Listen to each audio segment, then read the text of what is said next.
and welcome. You've joined our parent panel of first-time homeschoolers. My name is Janna Koch, and I'm the community manager of BookShark. Today, I'm joined with Amber, Eileen, and Sharon, and we're going to be talking about personal experiences, ups and downs of being a homeschooler for the first time during COVID. Ladies, welcome. Just want to thank you so much for being here. Thank you. Thank you. Amber, let's start off with you. Why don't you just tell us a little bit about yourself, who you're homeschooling, and where you're from? Sure. So I'm from St. Louis, Missouri. I am a dance teacher. I'm the artistic director and competition team director of a dance studio. And then I have two kids that I'm homeschooling, two little boys. One is 7 and one is 4. Great. And what about you, Eileen? Well, my name's Eileen and I'm from upstate New York. I have one daughter that I'm homeschooling and we're pandemic homeschoolers this year. I'm a stay-at-home mom and I don't do much besides watch Law and Order. No, I teach my daughter as much as I can. Sometimes using Law and Order. Yes. It's a biology lesson, so. Absolutely. How about you, Sharon? I'm Sharon. I'm a mother of 2. I have a 7-year-old and a 9-year-old. I'm from San Diego, California, but I've lived in Chicago for about 20 years and we live just in the suburbs. And we are pandemic homeschoolers as well. So the next question I have for each of you is your why of homeschooling. I know that we have established that we've decided to homeschool because the year in the pandemic. But do you have anything else besides that why, or what really pushed you from going from what your districts were offering you through the public system to looking into doing a homeschool with BookShark? Eileen, you go first. Well, I wasn't really thrilled with the district's variation last year of virtual schooling. I didn't think that they were getting anything accomplished. So during that time is when I started researching homeschool curriculums, and BookShark just kept coming up, and it seemed to fit with our mentality. I was upset to some degree that they were stopping to teach history in school. The kids weren't learning the basics of history, and I loved the fact that this is such a literature thick with history. Love it. We had been planning or toying with the idea of homeschooling probably since the time Catherine was born. But the pandemic just pushed us in that direction and we've run with it. That's wonderful. I too love the literature portion of BookShark's curriculum. I'm an avid reader. I was read to as a child. I continue to read. And so when we found a curriculum that was like, all you do is read, I was like, yes, this is wonderful. Exactly. And I kept telling my girls, I said, college is reading, comprehension, and writing. I mean, unless you go into a math or science-based program, that's really what college is. It's reading and understanding it and then putting your thoughts into papers. I'm like, you guys are so fortunate to have a program like this that you can do.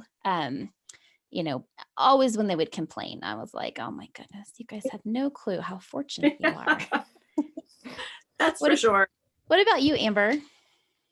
Yeah, so when our school shut down last year, both my boys have IEPs. My youngest just graduated from his, but at the time they both had them. And they actually barred the special education teachers from communicating with the students at all. They were not allowed to communicate with them. We were really struggling. My oldest was in kindergarten and he was actually self-harming. And I sent pictures to his counselor who said, sounds like things are going well. At which point I said, okay, this is not going to work. So we finished out the school year, but I knew that, we were probably going to be virtual again this year. And my kiddo was 6 at the time and said, I do not want to learn on a computer. So we started researching homeschool curriculums. And yeah, similar to Eileen, we found we came across BookShark and I told my husband, I'm like, this is it. This is the Cinderella slipper. And I probably took us a month just to kind of decide on levels. We were kind of deciding between an A. And once we've got a couple books just to try out the 3-week sample, and then it was like, this is it. And we haven't looked back. So yeah. Awesome. Yeah, that's great. All right, Sharon, did you find your Cinderella slipper? Oh gosh, yes, did we ever? We, much like Amber and Eileen, we had a really crappy spring. It was really hard. My son would get frustrated and he would slam down the tablet. And I'm like, honey, that's not our tablet. I can't go breaking the school's iPad. I can't afford to make just a new iPad disappear every time you miss a problem. And it just wasn't the best format for us. And I couldn't imagine. And then as soon as school was done, then they'd want to go play a game or go watch a show or go. And I was like, no, we're not doing that. And it was just too much for me. And I was frustrated with all the logins and the different things I had to organize. So I was like, forget this. This is not for us. And I was like, if they do this again, I don't know what I'm going to do. I'm going to lose it. So Yes. the school district was really just dragging their feet and waited till like the very last minute. And I didn't really even think about homeschool until I was just like, I mentioned to my husband, I said, we could homeschool. I don't think that's for me, but I'm willing to try because what we were doing was not working.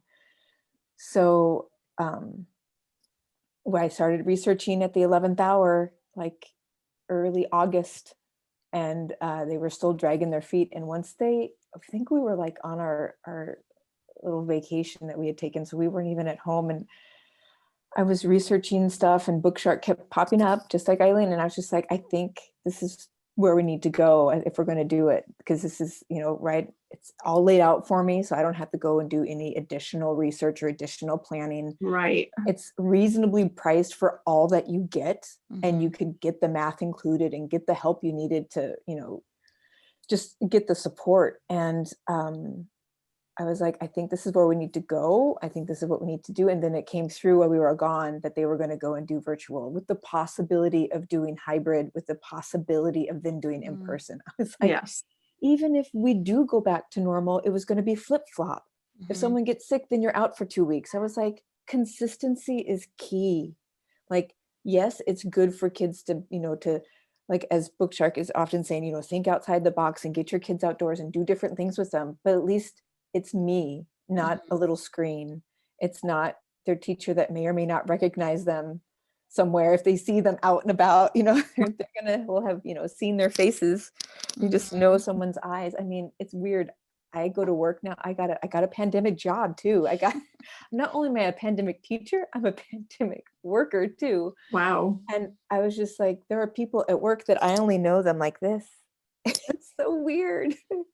It's true. The eyes are the window to the soul, but it's really bizarre. So anyway, we got the curriculum and we started a little bit late, but we've stayed on track since then. And it's been so eye-opening and so wonderful to have gone to so many teacher conferences, parent-teacher conferences, to have them say, when you ask about curriculum, well, it's really student-driven. Or, well, we're like, what books are you reading? Well, we really let them, I'm like, but you still have to know what you're teaching. Like, you still have to have a plan to get to the end of the year. And they may have had one, and they may have told us that they were going to give us information, but we never really got information that we could hold in our hands and say, this is what my child is learning. And it's nice to have that. I have that entire binder full of what they are learning. And if there is something in there that I don't think they go far enough into, I can go and get more stuff that goes into a different area of study. So, or if there's something that kids show interested in, I could go further. And it was just much more empowering and much more enriching than I had anticipated. Someone who was, like Janna said, a reluctant homeschooler, I was like, I can do this. And this is going much better than I thought it would. Yes. So, sorry, that was a long answer. But that's okay. I'm not a pandemic homeschooler. I've been homeschooling now. We've finished our 5th year, but I was a reluctant homeschool parent. I was like, no, I homeschooled. I do not want to homeschool my children. And I kind of, each of your stories, it's like BookShark just kept coming up. It was almost like the universe was like the flashing neon light, like this is the way. And so when I was introduced to BookShark, I looked at it, I closed it and I said, yep, that's what I want. Go ahead and order that for me. And I hear all these people like, oh, we tried this, we tried that. And I'm like, oh, no, no, no, no. I don't deviate. It works. It's working well. I don't have to think too much on my part. I'm thinking all the time about so many things as a mom, at work part-time, a wife. It's like, I want to be able to know that someone else has put all the thought into that and put it together for me. And then I can go ahead and teach it the way it's supposed to be taught. So, Yep. so what has worked well over this last year? We're not going to sugarcoat anything and say, this has been the best year of my life. We've been stuck in our four walls and I want nothing more than just to stare at my children 24/7 because we would be lying. But what did go well this year for you, Eileen? I think what went well for us this year was knowing that if you open up the book, you already know what's going to happen for the day. There's no afterthought. There's no thought process really involved, but opening up the book. And I like being able to hug my daughter every morning when we go to school. That's how we start every morning, with a hug. And I love that. I really love that. I love the fact that she wasn't whining and crying and worrying about what she's going to wear to school, or the kid's going to make fun of what she wore to school. Did she bring the right pencil? Is it cool enough for everybody else? I am so over all of that. These kids today have just gotten so overboard with the materialistic aspect of being a kid that they have forgotten how to be children. And I love the fact that she's still, because she's home and she doesn't have the outside influence of these other kids, she's still a kid. She still plays with her dolls. Her other friends don't play with her dolls. She still plays with her dolls.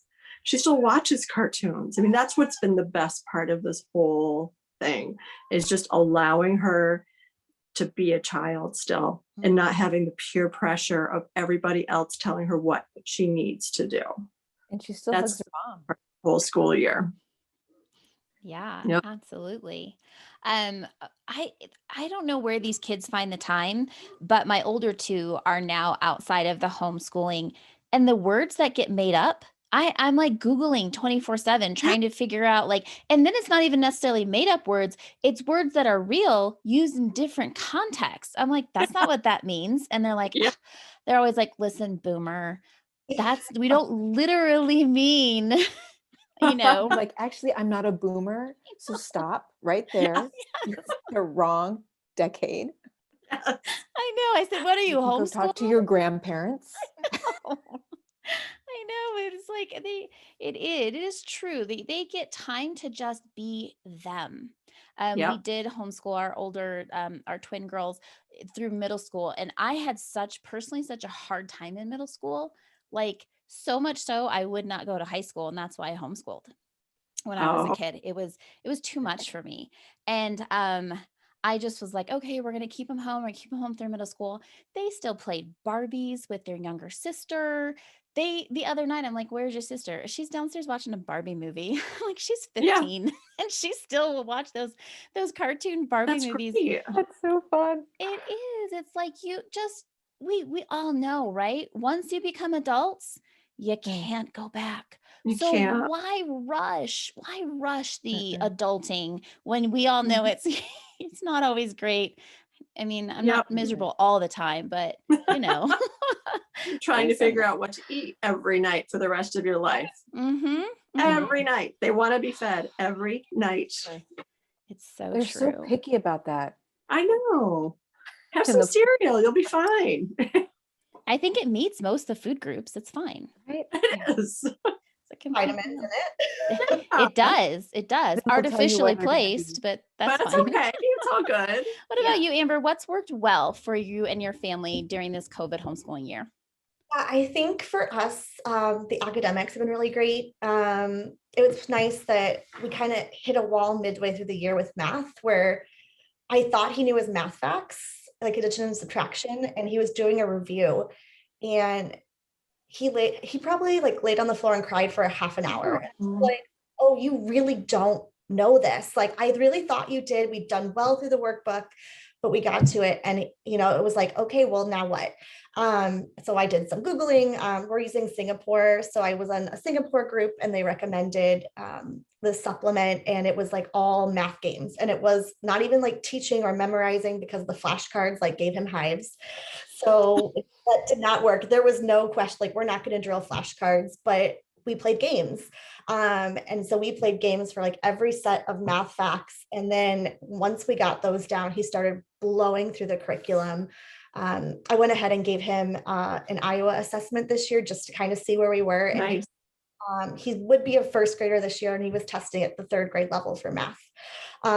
So I was able to, or I think it might have gotten missed at school, I was able to keep moving through the curriculum, but also like backtrack where it needed, let that catch back up. And he could have kept struggling with those math facts and gone under the radar, but we took the time and now he's way ahead. So that was super cool to see. We also were in a school district that doesn't teach phonics. None of them do. So, Isn't that crazy?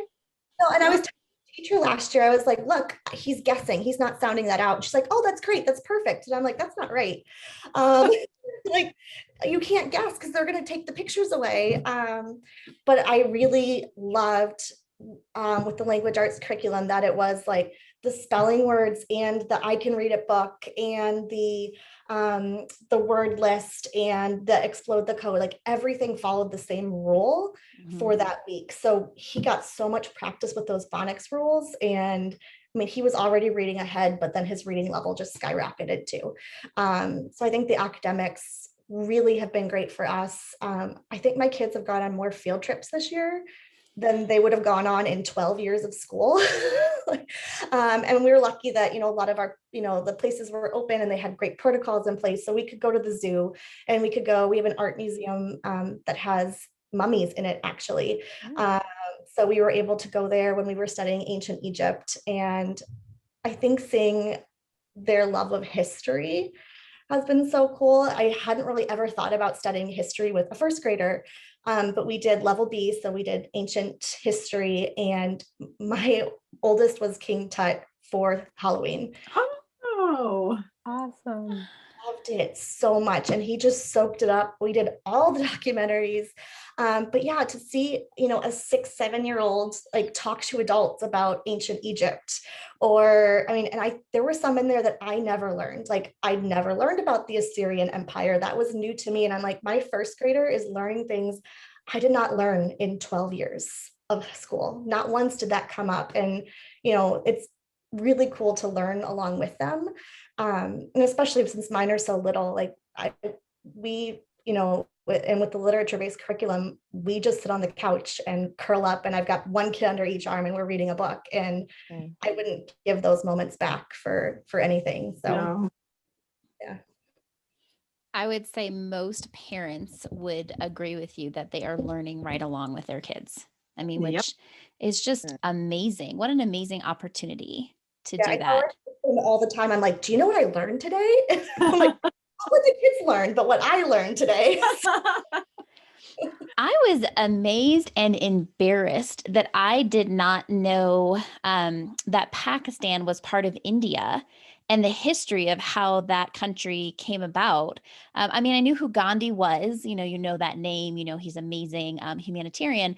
But when we were going through level F, I was like, that was a big one for me. And I did kind of feel a little disenfranchised toward my my own learning as a child. Like, this is kind of huge. How did I not know this? But then grateful that now I can say I know, and there's still lots to be learned no matter what information I have. I'm one of those that like, I geek out. I like want to keep going. I want to talk about it. And my kids are like, yeah, we're done. Like, stop. Like, we're stuck. Can we stop now? And I'm like, no. And I took one of my daughters to the movies the other day because we opened up by us, and it was based on a book. And so the next day I went and got the book and I read the book over the weekend. And I'm like, I hope my kids see that and go, don't just take information in, even as an adult, be a lifelong learner, go find more information. She's like, then my husband was like, didn't you just see that movie? I'm like, yeah, but the book's always better than the movie. Always. Always, right? Yeah. And so here we are, like going into summer, and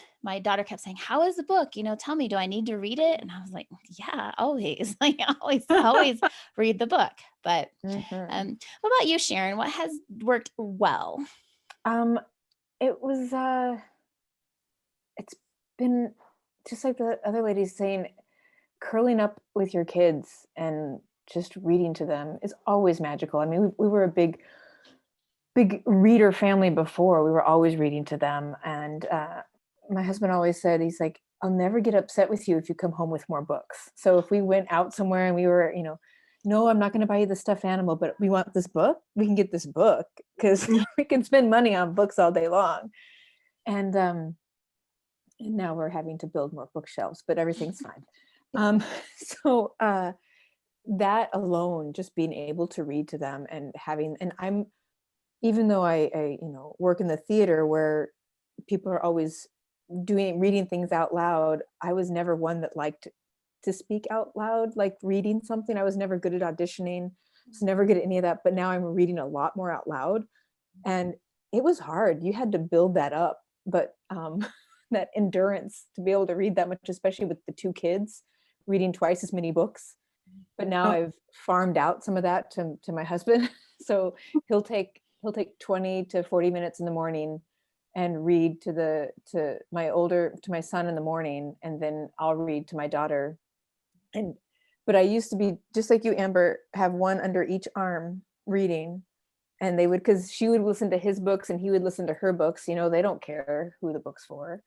And it was, it was just great. It was having that connection and having them be kids and not worrying about all the, like you were saying, just like all the kids stuff. And it starts so young now. And we're very fortunate and very lucky that we have a lot of kids in our area.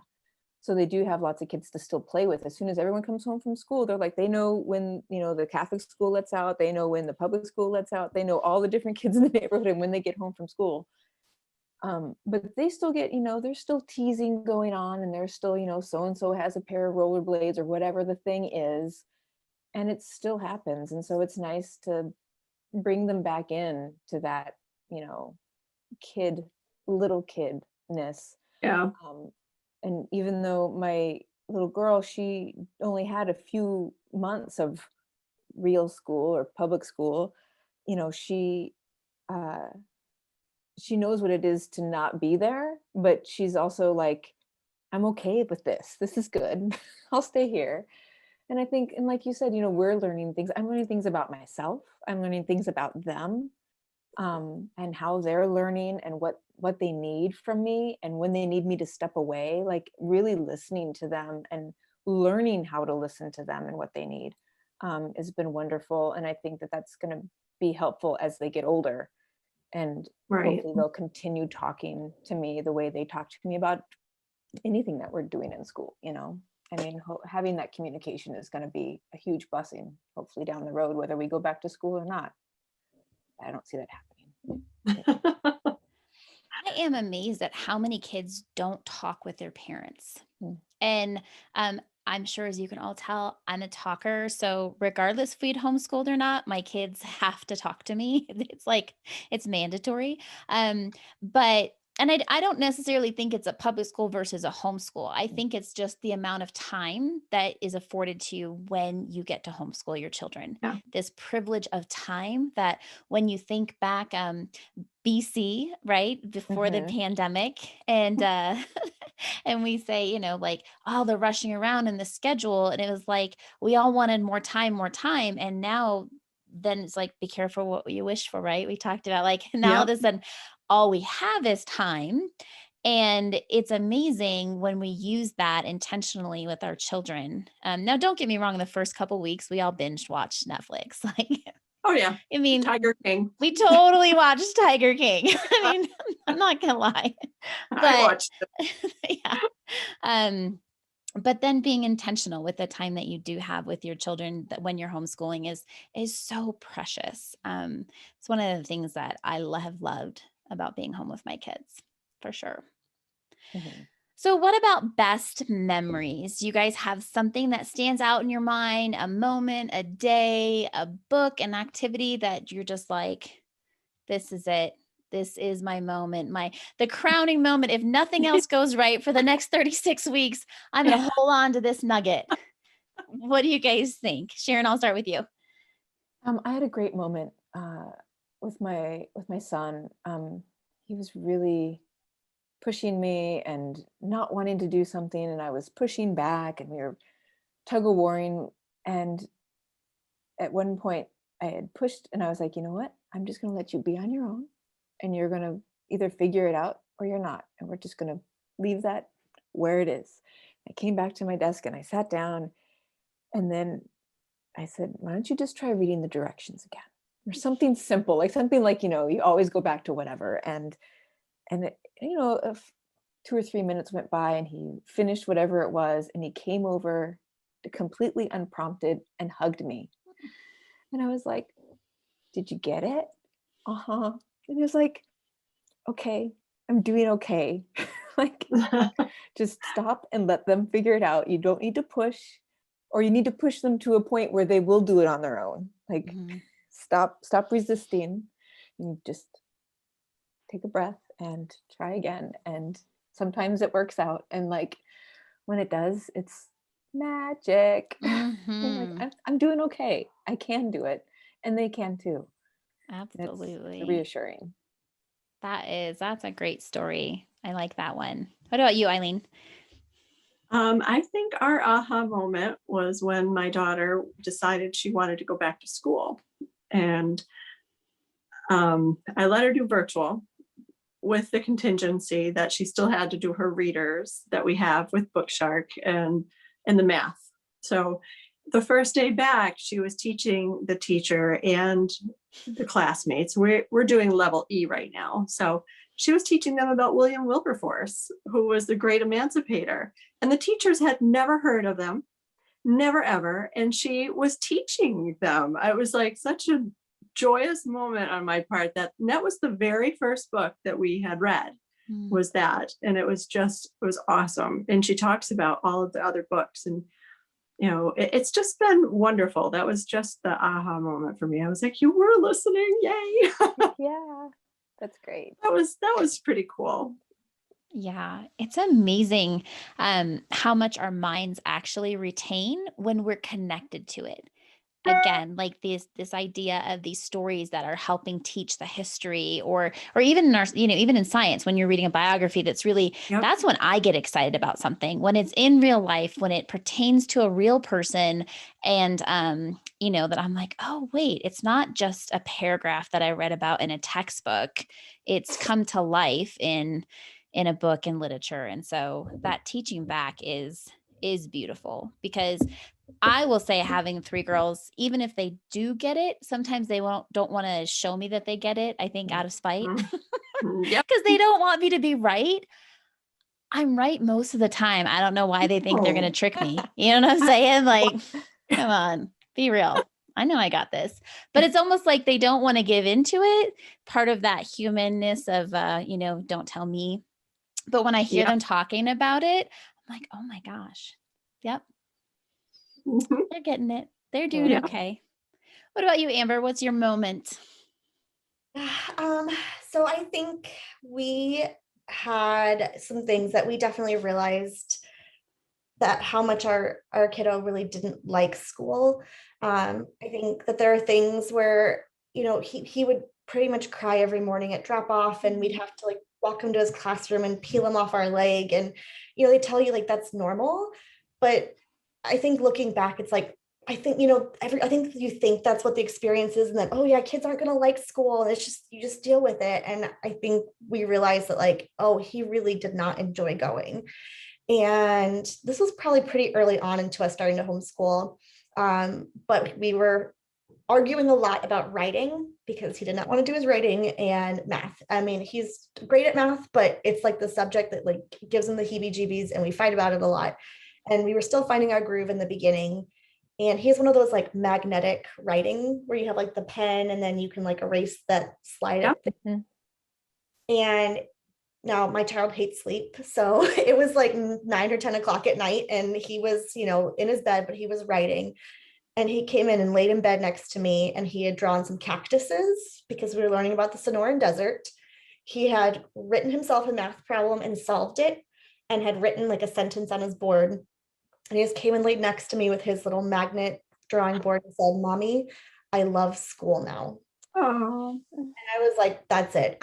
This is all we like. This is a different kid. And, that was like the breakthrough moment for us, where it was like, now he like loved school. And I'm often in trouble when we don't do school. Like if I'm like, this mommy's week off, or can we play, like I have to ask my kids for permission to take hooky, or like to play hooky and take a day off. And I'm often told no. So like, I mean, that from a kid who we had to drag kicking and screaming to school, to that like light flipped, and all of a sudden like I cannot not do school with them because it's such a big part of their day that they just love it now. I do wonder how much of our society we normalize the stress of it, or the push and pull of it, and we say, "Oh, that's normal." I wonder how many other aspects that we do that for ourselves, for our children. Like, oh, and we just kind of brush it aside, like, "Oh, you'll get over it. You'll get over it." When we pulled our girls out of public school, the older girls were in 5th grade. I didn't realize how much anxiety my one daughter had about going to school, about being on for 7 hours a day with people that she didn't really know, because she wasn't able to verbalize it. But then like coming out of that and being home, it was like, oh my gosh, this really was a struggle for you. And I'm so sorry I didn't realize it. And can't go back, but I'm grateful that we didn't have to continue in that. So yes. it's amazing what we learn about our kids Yes. when we're My with regret them. is not starting sooner. Yeah. I wish I'd started at level A and worked up. I really wish that we had done it sooner. Yeah. I feel like that's true well, it doesn't have to be true for everybody, but there's no judgment. There's certainly days where I wanted to just drop them off at the school with their paperwork signed, like, my mom just sent us here. I'm done. I'm done. Well, we all know there are challenges as parents, challenges in just being an adult. I mean, let alone in a year of a pandemic with all the other challenges that we're facing. So we, again, don't want to sugarcoat the fact that, homeschooling is the be all and it's so perfect. And the birds are chirping every morning, and there's homemade from scratch bread baking in the oven. And, I've got your vacuum lines are in the carpet, and life is just perfect. We know that none of that is true. And so I'd love just to hear some of the challenges that you guys faced as you were homeschooling this year, along with how you overcame them. So Eileen, let's start with you. I think the biggest challenge I faced was myself. My biggest hurdle was trying not to overthink everything, not trusting in the curriculum, still being in the public school frame of mind that you had to go sit at a desk, you had to do it from this time to this time, and thinking that we weren't doing enough. I overcame it by finally realizing, and it was after she went to virtual, that I was doing an awesome job, and the curriculum was doing 10 times more than the public school was. And she was learning so much more, but really I was the issue. It wasn't her. It wasn't the curriculum. It was me. It was my own personal, well, I'm not good enough because I only have a 2-year college education. I can't teach because I'm not a teacher. And just the same things probably that are thrown at people who are considering homeschooling on a daily basis from well-meaning friends. When your child's acting up, oh, well, just send them back to school. Just give up. You did enough. You should send them back. Overcoming that anxiety right there was the biggest thing. And just finally going, you know what? I'm awesome. Thank you. And they can go away. I think that's the biggest challenge that I had to overcome. Well, and how quickly we forget all the things that we have taught our children prior to that magic school age when we ship them off, right? Like they walk, they talk, they use the potty, they know what's the right thing to eat and how to, all of these things we've taught them. Yeah. without being degreed, without even, it's so intuitive. But I feel like in our society, all of a sudden it's like they hit 5 and it's like, oh, you're no longer Yeah. qualified for this. You Yeah. gotta get them out of here. And we're better at this. And not to, there is value in having a teaching degree and having teachers who are trained in that for sure. But there is also a sense of, we need to come back together and say, you know what, you are good enough. You are capable of doing this. Like, you've kept them alive this long. You can keep going.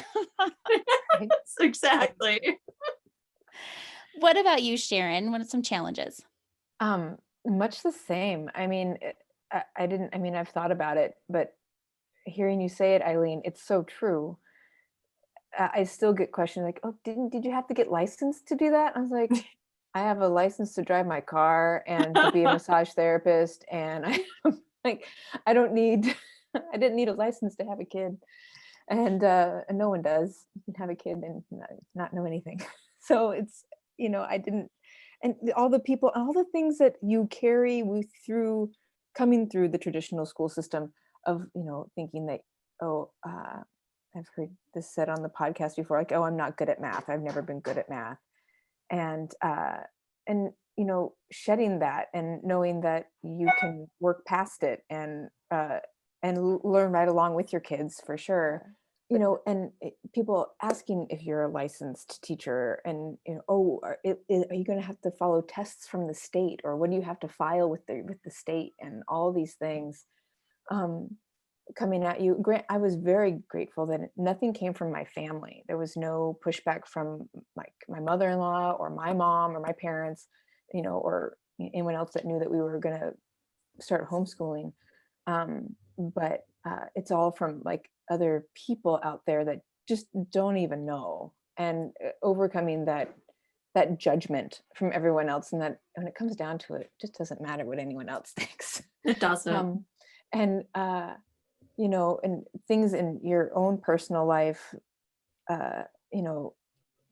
being called names as a kid, or that, you're not as smart and you're stupid. And it's like all those little things that I didn't think about, that like I'm trying to overcompensate for. And like, therefore I start pushing my kids harder. And I was like, listening, thank goodness for the podcasts and Janna and Lynn saying things like, you don't have to be at a certain place. You don't have to be at, keeping up with or where you should be. You are where you are. And hearing that was such a gift. And like, and even though I knew it, but I didn't, to see it in my children and know that's where they are. Now I need to respond to that and go back in time.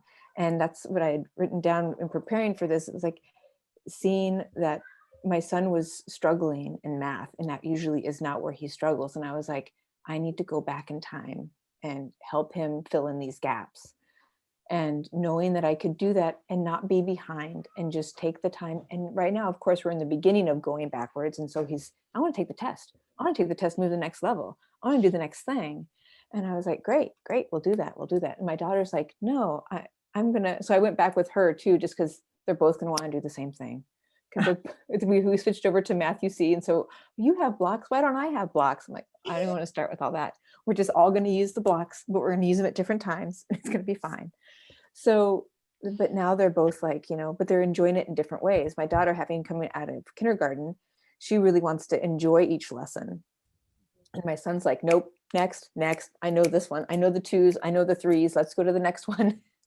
So it's nice, even though it was really, challenging, and it was a blessing to be able to go back and be able to answer what was being called out by him, like without saying it. He was like, I need help, but he didn't know how to say that, but I saw that and was able to help him. So, step by step, right? Yeah, absolutely. Well, that's a wonderful testimony to, again, being in tune to what your children need and not what somebody or some committee decides they should be at. Like, we're really here to address our children's needs. And again, it's afforded to us homeschooling. An individual teacher with 20 students doesn't have the time or the resources to address each child's need. And so I'm grateful that this is a place where that can be done. And what a perfect place is to do it at home. Now, Amber, with 2 young boys, I'm sure you've had absolutely no challenges whatsoever this year. So we could probably just skip this one for you. Actually, it's funny because that's what I was going to talk about was trying to navigate the 2 kids. And my youngest had Zoom 4 days a week. And then my oldest, he had speech in the social skills group. So he had Zoom twice a week. My youngest had Zoom in the morning. My oldest had Zoom in the evening. And that, and then, I had my oldest had school, and it took us a while to find that groove. And we kind of finally got to the place where I could figure out, okay, what can my 7-year-old do independently? Because my 4-year-old is really good at Zoom, but not enough that I can leave him unattended. So sometimes he can mostly mute and unmute himself, which is a crazy skill I never thought I would talk about with my 4-year-old. But still, it's they have to be on mute until it's their turn. So, their mommy needs to be there to help sometimes. And so I had to figure out okay, so what can you do, Max, on your own while your brother's on Zoom? And, of course they want to be together. So, what can you do at the table quietly so I can pop in if you need help?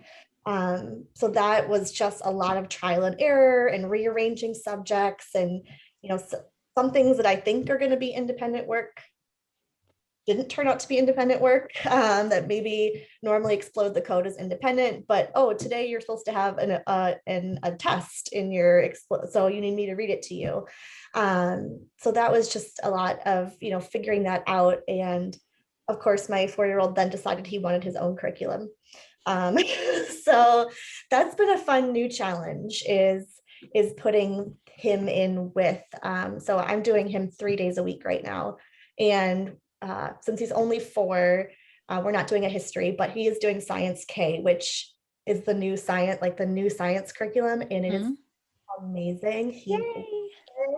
Oh my gosh, it is so sweet and so cute. And the whole first section was ants, and he can tell you everything about ants.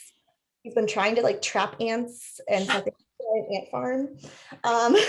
But every time we go outside and the kids find an ant hill, they're like, oh, let's talk about ants and their colonies. And super sweet. But it's different when you go from teaching one, mostly one kid, and the little one would hang around, and now I've got 2 kids with 2 different curriculums. And sometimes I thought I would teach them separately, but then I got in trouble.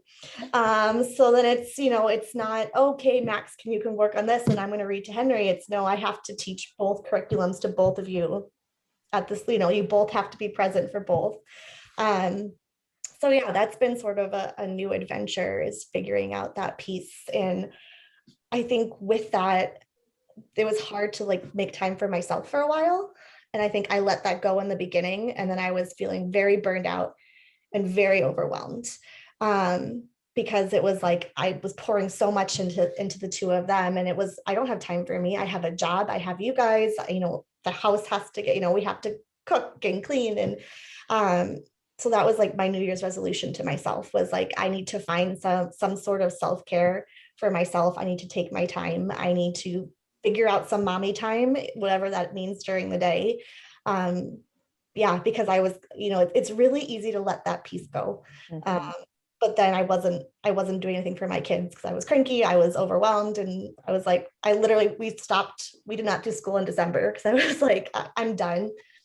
I don't care what you want to do, we're done. We did do Christmas school, which was kind of fun. I bought a ton of books off Amazon, and we just read about the different Christmases around the world, that's nice. Yeah, I highly recommend it. It was a lot of fun. And we baked, we made Nyamo bars from Canada. So we logged, I think, more hours in December not doing school than we would in a normal month. But it was such a nice break. And I think remembering that I'm a person too, and that I have to take care of me, has been a challenge, when it's but there's so much to do. There is. I actually took a college class.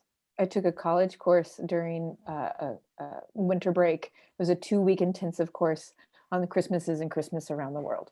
It was amazing, and it was the best time ever. and we had got extra credit for bringing in cookies from somewhere else. And so you're doing a college course. Look but- at that, Amber. You just And I did a paid college for it. course. Oh, Nice. right? Like, yeah. All right. Well, I really want to know what surprised you about homeschooling. What did you like? Maybe a misconception you had, and then when you started doing it personally, you were like, "Oh, that's not at all what I thought it was." What was your surprise, Sharon? that I like doing it so much. Mm. And I was so much better at it than I gave myself credit for. I mean, BookShark made it obviously very easy for me to succeed. I feel like with even just a little bit of, prompting, I was like, oh, great, I got this, or if I didn't have it, I could just read a little bit more and prepare a little bit, and I was totally there. So, and that they were actually learning something. Like, I can't remember which one of you said that they were discussing, like, to find your kid discussing history. I think it was you, Amber, discussing history with adults when my son started bringing up like World War II and like talking about things beyond what he's learned thus far. I was like, you are just taking things you've learned for the Revolutionary War and you're applying them to World War II. I was like, we haven't even gotten there yet. Can slow down, Yeah. slow down. That it's, they're grasping concepts, and it's bigger than just learning dates and facts. It's concepts and critical thinking that is so vital right now in the world we live in. Like, let's think beyond of what everyone's just feeding us and like think bigger than what's, given to you. So that I was good at it and they were good at that. We could both just succeed, both sides. That's amazing. Eileen, what about you? What's your surprise? It's very similar to what Sharon said. I was really surprised how much I love teaching my daughter. I love it. I'm surprised how little I actually knew about history until I started reading. And I thought I was a very well-read person, but I definitely am not. There's so many more books out there that are so entertaining that BookShark has come up with. It's awesome. I've loved every single book, and I am shocked that my daughter has too. So. That is amazing. A surprise for us, Amber? Yeah, I think maybe that it's not as hard as I thought it would be. When I look at like, I know sometimes people ask, well, how long do you prep each week? And I'm like, 15 minutes. Like, I was like, I have a working binder and I take last week's stuff out and put this week's in. About it. On the bookshelf downstairs to put in your like cart, and I'll maybe just flip through it and like, is it a craft week? Do I need to grab that from there? Like, it's kind of it. So I think that's it's not I guess if I was making my own curriculum, it probably would take a lot of time, but I think I worry that I'm not doing enough because I've seen like how much is in there. So I think, it was a lot easier than I expected to be. And also it takes a lot less time. Yeah, I think like the first week we did it and I'm like, oh, we did the whole day in like 2 hours. I'm like, what are my kids doing at school all day? Like, I'm like, exactly. That's exactly it. What are they doing? Like, you're there for 7 hours and you don't know what you learned. I'm like, what They're did you lining up to go to the bathroom, to go to the drinking fountains that they can't go to by themselves now. So, or they don't work anymore. Yeah. Like, I mean, school still sometimes takes all day because like they went and played for like an hour in between subjects and like Right. both kids. But like when I add up their hours at the end of the day, I'm like, oh, but you did 4 today, but 2 of those were you at dance class. So we only cracked the book for about 2 hours today. So that's okay. Yeah. Perfect. Yeah. And we learned a ton in those 2 hours. So and dance is gym. Yes, exactly. 100%. You know what I often tell parents when I'm advising is those 2 hours that you did were so intentional in learning and engaging for your children that they could have sat there for 7 hours and maybe caught little bits and pieces, but that intentional intensity in those 2 hours make up for all of that time. So it really isn't about quantity, or is it more is about quality. And so I was also surprised when I started homeschooling my own kids, like, this doesn't take as much time as I thought, which made me happy because I'm always like, get done with your school so we can go out and do other stuff. Like I'm always itching for them to be done. Like, get done. Well, as we wrap up, ladies, I just would love to know what you would have liked to have known 12 months ago or 9 months ago before you started this journey. You're now talking to your past self. What would you have liked her to know as you started this? Eileen, let's start with you. I think the one thing that I wish somebody had told me, or myself, going back in time if I could, that it was going to be okay, that everything was okay. Just take a breath and stop buying more books and curriculum, for Christ's sakes. Will you stop? You know, I mean, I think don't try to pressure yourself too much and stop buying the curriculum. So stop it. Absolutely. What about you, Amber? I think it took me a long time to accept that I did not have to teach my kids everything. My oldest really, really, really wanted to learn French, and that I took French all throughout high school. I still speak some, and I was like, I can do this. But then it was like it always got pushed to the back burner. And finally, in January, I signed him up for OutSchool, and it's been so much better than if I could have taught him. Like he has a teacher who's in Canada and as a native French speaker, and he goes every week. It's 20 minutes. It's 20 minutes that I can do the dishes while he's on with someone who's probably better, that, is making, and, and all of a sudden he would start speaking to me in French. And I'm like, this is working for you. And I can still converse with you, but I don't have to teach it to you. And the same with art. Art is not my forte. And I was like, I'll buy you this like art history book and that'll be good. But again, I signed him up for a class on art school, and it was like 12 weeks. And again, it takes them an hour to do it, and they can both do it together. And I just get their supplies and I can walk away. And my kids are doing school, they're learning, they're creating beautiful artwork, and I get some me time to do laundry or just sit on the couch with a book. So that was a big thing, I think, that I wish I'd started sooner, was that I don't have to teach them every single subject, that I can pass some of that on. That is wonderful. Yeah, thank you for sharing that. What about you, Sharon? What would you tell your past self? One of the biggest things was, as I sit in my schoolroom, is don't recreate school. You can do it without getting all the things. But that's my own personal, like, I loved doing that. Like, I loved getting all the pencils and all the stuff and getting all the little things all ready, and which is one of the reasons I'm a stage manager. That's just like, it comes with the territory. You get your rulers and you get your stuff and you're ready to go. It's and relax and take that breath, like Eileen was saying, just like, it'll be okay, and just really listen to your kids, and you'll know what to do. I had made fun of the teacher saying that it was child driven. I was like, it is child driven, but you can still give them things to do. They will let you know. My son was like, I really like the killer whale. And so then we brought that over into like, from the science portion, we brought it into the the language arts stuff. And he wrote this whole thing about the killer whale. And I was like, it's amazing. I was like, yes, it's crossing over and you're bringing everything together. They'll get it. Let them breathe. Because if I feel like I was squashing them with stuff. Let them breathe. They'll let you know what to do. They're amazing little people, and they already trust you. You're not a teacher trying to earn their trust. Yeah. Like, I don't have to yell at them as much, even though I sometimes do. I do. And that, we don't need to talk about that, but that's the real life part, right? Is like, we have another session about that, actually. I know. And I love that. I heard one earlier. I was like, yes, it's true. It happens. You don't want it to happen, but if you just, they already trust you and they want you to teach them. Just listen to them. They'll help you. They always make me a better me, and I'll in turn make them a better them. Like, it will work. Just like you said, relax. Yeah. Yep. I would tell myself 5 years ago to like get myself out of the way.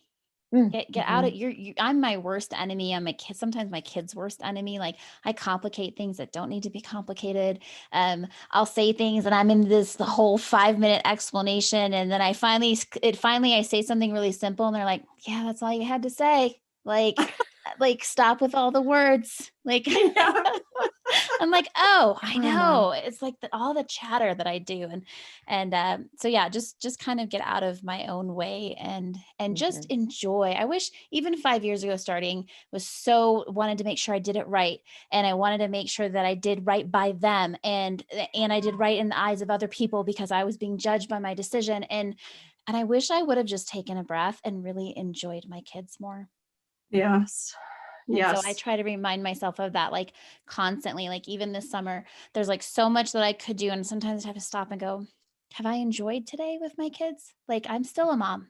I have teenage daughters, but like I'm still a mom and I still should enjoy my children. And so that is like my biggest